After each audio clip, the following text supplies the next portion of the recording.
Просто надо иметь в виду, что вот в 60-е, 70-е годы была такая тенденция среди якутской интеллигенции, что надо своих детей учить исключительно на русском языке, ориентировать на русский язык. Да? То есть я просто в этом месте, в последнее время я очень часто об этом рассказываю, да? Я хочу сказать огромное спасибо своим родителям, особенно моему папе, который говорил, что дома мы говорим по-якутски.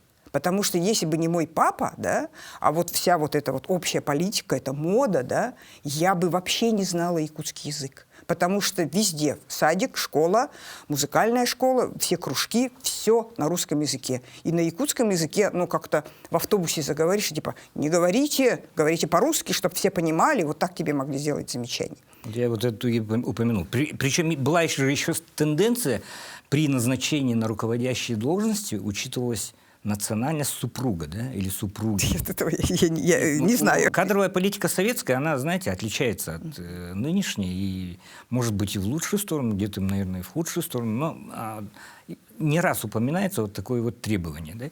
Да? Смотрите, Якутск конца 80-х и 90-х еще раз.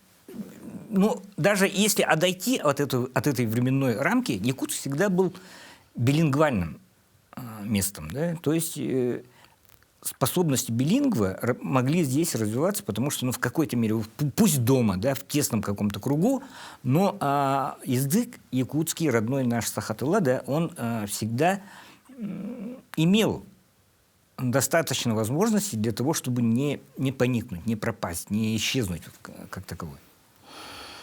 Ну, вообще, смотря правде в глаза, поскольку я вот последние 3 года очень тесно занимаюсь темой сохранения и продвижения якутского языка, то я много общаюсь с языковыми активистами, слушаю, и довольно часто мне кажется, что они говорят, это как какие-то параллельные миры. Ну, в общем, во времена моего детства, да, как бы то, что сахалар не говорили по-якутски, это было в порядке вещей. Не то, что не говорили, не понимали. Это было нормально. Вот. Сейчас это кажется, ой, это, ну, как-то, ну, типа, как это? Сахаболам баран, сахалыбить беккен, да?